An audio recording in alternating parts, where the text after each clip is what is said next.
جانتے ہو معجزے کب ہوتے ہیں؟ جب تم اللہ پر یقین رکھتے ہو، جلد بازی نہیں کرتے۔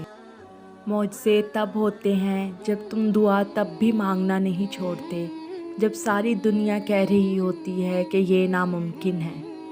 معجزے تب ہوتے ہیں جب تم نے جو دروازہ چنا ہوتا ہے وہ بند نظر آ رہا ہوتا ہے، پر پھر بھی دل کو اطمینان ہوتا ہے کہ راستہ چاہے اللہ کا چنا ہوا ہو، پر وہ منزل تمہاری ہی پسند کی چنتا ہے۔ جانتے ہو ایسا بھی ہوتا ہے کہ تم بھول جاتے ہو سالوں سے مانگی ہوئی اپنی دعاؤں کو، مانگتے مانگتے تھک جاتے ہو یہ سوچ کر کہ قبول نہیں ہو رہی، لیکن تمہارا رب نہیں بھولتا۔ وہ سالوں بعد ہی صحیح، لیکن تمہاری دعاؤں کو قبولیت کا نام دیتا ہے۔ اسے سب یاد ہے، تمہارا راتوں کو اٹھ کر اسے پکارنا، دعائیں کرنا، اپنی دعاؤں کی قبولیت کے لیے معجزے کا انتظار کرنا، تمہاری جستجو، تمہاری تڑپ، وہ کچھ نہیں بھولا۔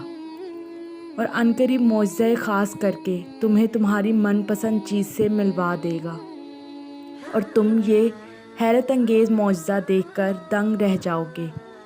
وہ کبھی کچھ لوگوں کو تمہاری زندگی میں شامل کر کے معجزے کرتا ہے، اور کبھی کچھ لوگوں کو تمہاری زندگی سے نکال کر تمہیں معجزوں سے ملواتا ہے۔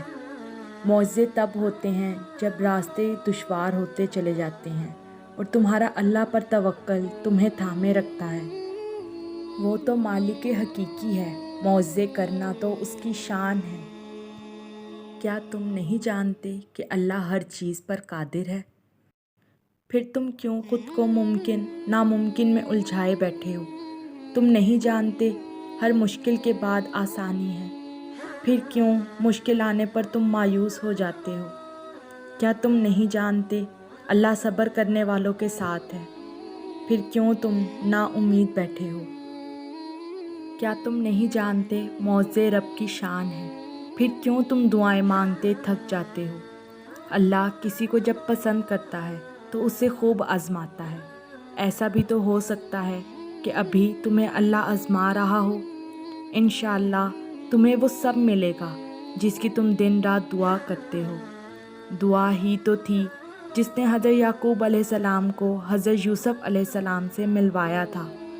دعا ہی تو تھی جس نے حضرت یوسف علیہ السلام کو اندھے کنویں سے باہر نکالا تھا۔ دعا ہی تو تھی جس نے حضرت موسیٰ علیہ السلام کے لیے سمندر کے درمیان سے راستہ بنایا تھا۔ دعا ہی تو تھی جس نے حضرت ابراہیم علیہ السلام کے لیے آگ کو ٹھنڈا کیا تھا۔ دعا ہی تو تھی جس نے حضرت یونس علیہ السلام کو مچھلی کے پیٹ سے نکالا تھا۔ تمہارا بھی تو وہی رب ہے، اور وہ رب تو تم سے بس ایک پکار دور ہے۔ تمہارا کام صرف دعا کرنا ہے، وسیلے اللہ خود بناتا ہے۔